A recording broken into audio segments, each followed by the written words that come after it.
Oi, turma. Do livro História de um Sonho, Bezerra de Menezes, capítulo 19.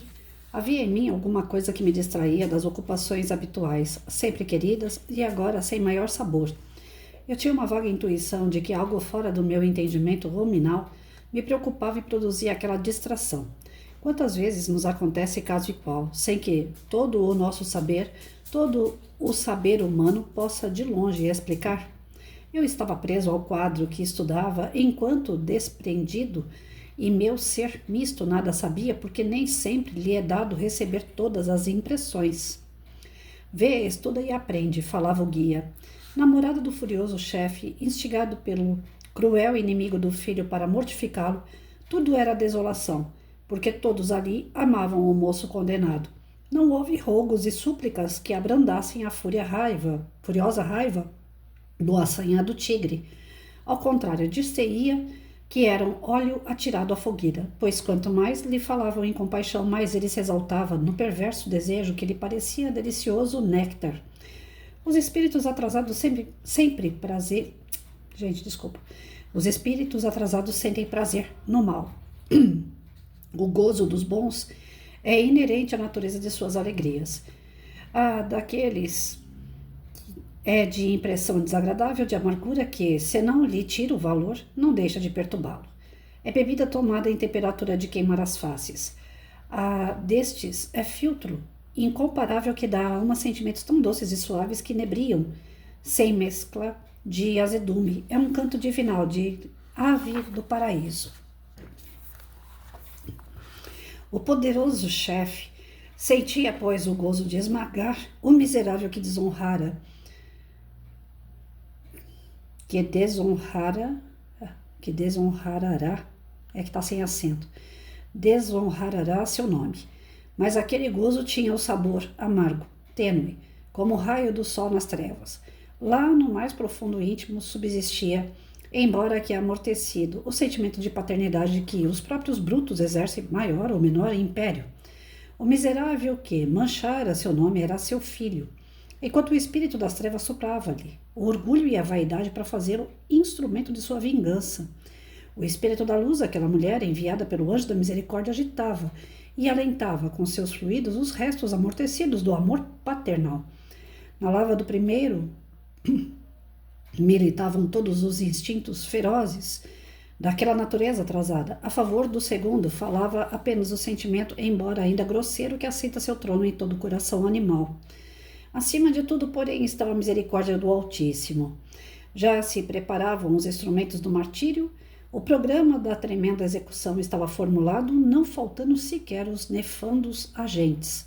Faltava apenas que fosse dada a ordem para quem realmente tinha o poder de dá-la. Todos aguardavam o momento fatal para uns, feliz para a multidão que amava as grandes cenas. E o tempo passava e o chefe não se movia. Um fisionomista descobriria que a alma danada daquele homem estava perplexa, não tinha mais a decisão da primeira hora. Já era alto o sol, o calor abafava o povo amontoado na praça, todos os olhos estavam postos na casa do chefe, mas essa permanecia fechada e ninguém dela saía. O que era aquilo? O que se passava ali? Era a luta do bem e do mal, do espírito das trevas e do espírito da luz, como sabemos, entre seu orgulho, que reclamava um desagravo estrondoso, e seu amor, que lhe segredava a palavra clemência. O desgraçado chefe, a princípio todo fúria, debatia-se agora com um sentimento de piedade. A luta era tremenda, cedendo ora um outro, mas não podendo decidir-se por um ou por outro. Nesse ponto, o instigador do mal foi retirado e do bem retirou-se espontaneamente para que livre ficasse o desgraçado a tomar definitiva resolução. Já era muito ter aviventado o sentimento do amor e alcançado a completa ausência de influência maléfica. Desculpa, gente. Deus se compadeça de ti, disse a angélica mulher ao retirar-se, e teu guia te sugira uma resolução salvadora. De repente viu-se sair da casa real um dos maiores graduados agentes do chefe, que foi direto ao cárcere do príncipe. Vai buscá-lo no altar da execução. Murmurejava toda a gente. Aconteceu, porém, que o agente, em poucos segundos, voltou só e foi direto à casa do chefe. Este, sentindo-se propenso à clemência para assombro de si mesmo, mas, não podendo abafar seu orgulho, resolveu mandar ao condenado seu perdão, sob condição de romper ele os laços com a vil mulher que desposara. Ambos cederiam e a paz restabeleceria. Prefiro morrer levando comigo a lembrança impoluta do meu desgraçado amor a viver tendo em mim sempre incandescente o fogo do remorso e a chama do maior desespero. A essa resposta a fúria do homem subiu ao frenesi e 3 vezes abriu a boca para dar a ordem fatal, mas a calma e o bem-estar que sentiu, julgando terminada a questão sem o sacrifício do filho, moderaram-lhe o assomo. Numa perturbação indescritível, recolheu-se ao seu aposento particular e atirou-se ao leito, como que embriagado. Horas levou sem pensar, sem consciência de si, até que, passada a crise, começou a refletir. Ceder tudo? Impossível. Seria vilania, mas ele também cederia tudo porque não é homem de temer a morte. Quem sabe? Talvez ele tenha razão. Seja mesmo um erro considerar desiguais os homens por seu nascimento. Meu filho não é um indigno e, se ele se liga a uma mulher inferior pelo nascimento, é que essas diferenças não têm razão de ser, são falhas de nossos antepassados mais atrasados do que nós. Ele vê muito mais do que eu e, portanto, em vez de abraçar-me com os meus do passado, devo antes abraçar-me com ele, que é homem do futuro. Eu já não adotei o seu ensino de que todos os homens são iguais perante a lei.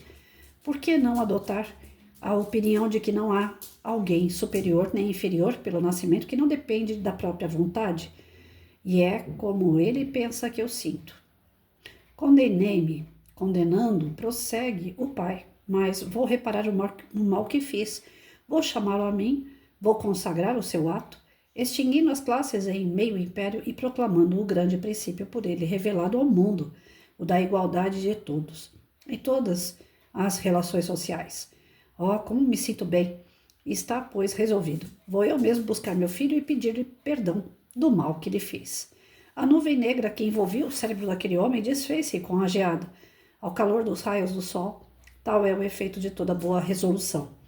Paz serena e doce alegria espalharam-se por todo o seu ser.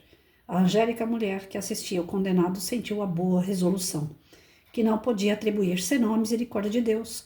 Num êxtase de humildade e reconhecimento, deu graças ao Pai dos céus, que sempre ouve amorosamente as preces ungidas da alma de seus mais pequeninos filhos.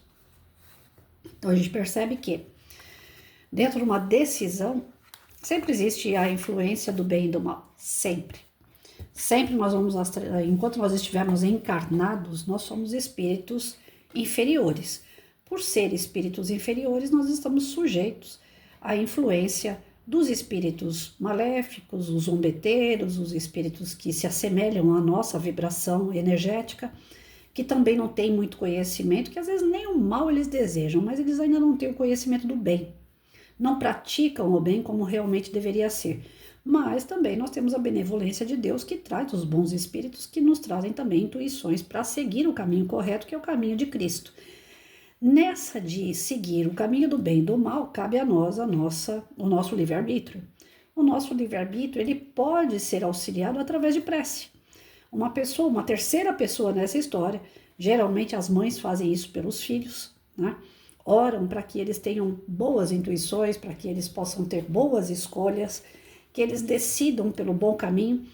E muitas das vezes essas preces de mães, como dizia Chico, arrombam as portas do céu.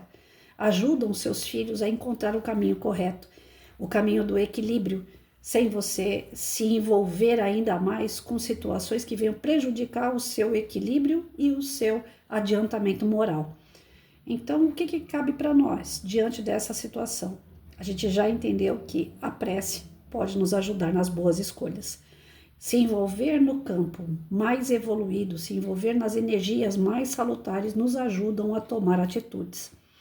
Se a gente não tiver essa terceira pessoa fisicamente orando por nós, certamente nós vamos ter um espírito iluminado, um amigo de luz, seja o nosso anjo de guarda, um antepassado que nos acompanha, um parente, um familiar que desencarnou e ainda quer dar continuidade, acompanhando o nosso desenvolvimento e que tem condições para isso, nós vamos sempre ser amparados.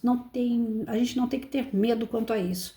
Agora, o que nos afasta desse bem acompanhamento, dessas intuições salutares, ou nas nossas escolhas negativas, né?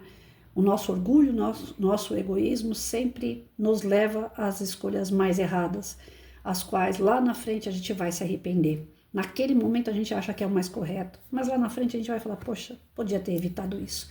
Eu acabei de conversar com um amigo, ele falando assim, graças a Deus, eu não tenho inimigo. Eu falei para ele, eu tive que assistir uma palestra há muitos anos atrás. Nessa palestra eu acho que eu tinha uns 17, 18 anos de idade. E o palestrante perguntou assim, quem é que aqui tem inimigo, né? E eu não levantei a mão. Falei, eu não tenho inimigo. Inimigo para mim seria aquelas pessoas que eu desejo mal, pessoas que eu faço mal, né? Eu imaginei que era de mim. A pergunta era de mim em relação aos outros. E aí, eu não levantei a mão. Gente, eu tô com um pigarro. Virou o tempo, pronto, garganta, nariz. Aí eu não levantei a mão naquela semana, mas ele falou assim, em vez de vocês levantarem a mão sim ou não, fica durante a semana observando as pessoas em sua volta. O inimigo, ele não é só aquele que a gente deseja ou faz o mal diretamente, mas são aquelas pessoas que a gente não dá certo. O inimigo, ele não precisa ser dessa encarnação. Podem ser aquelas pessoas que a gente quer manter a distância porque o nosso espírito sabe que ele não é boa coisa para nós, que alguma coisa aquele espírito já nos fez ou a gente fez para eles no passado, que são os inimigos mal resolvidos.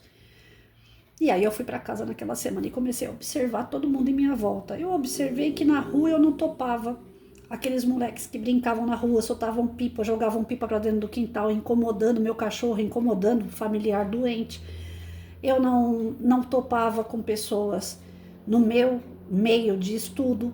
Eu não convivia com nenhuma das meninas da minha sala de aula, porque todas elas, assim, em geral, eu olhava e falava, elas não têm compromisso com nada, elas não querem estudar para ser professor, o que elas querem é passar o tempo delas. Eram filhinhas de mamãe, de papai, eu não era. Eu tinha saído de uma escola pública porque um cara tentou me estuprar, ou seja, eu tive um inimigo lá.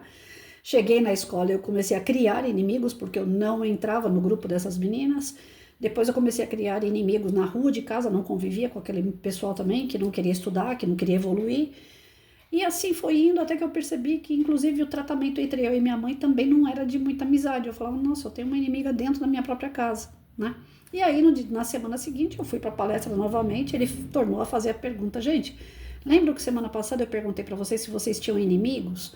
Então, e agora, depois de uma semana, vocês refletiram sobre, vocês encontraram alguém que seja seu inimigo ou não? Tá tudo em paz, tá todo mundo escolhendo bem as suas situações, tá todo mundo amiguinho de todo mundo. Eu levantei as duas mãos. Aí ele falou assim, mas na semana passada você não levantou a mão, né? Eu falei, não, porque até a semana passada eu achava que eu não tinha inimigo.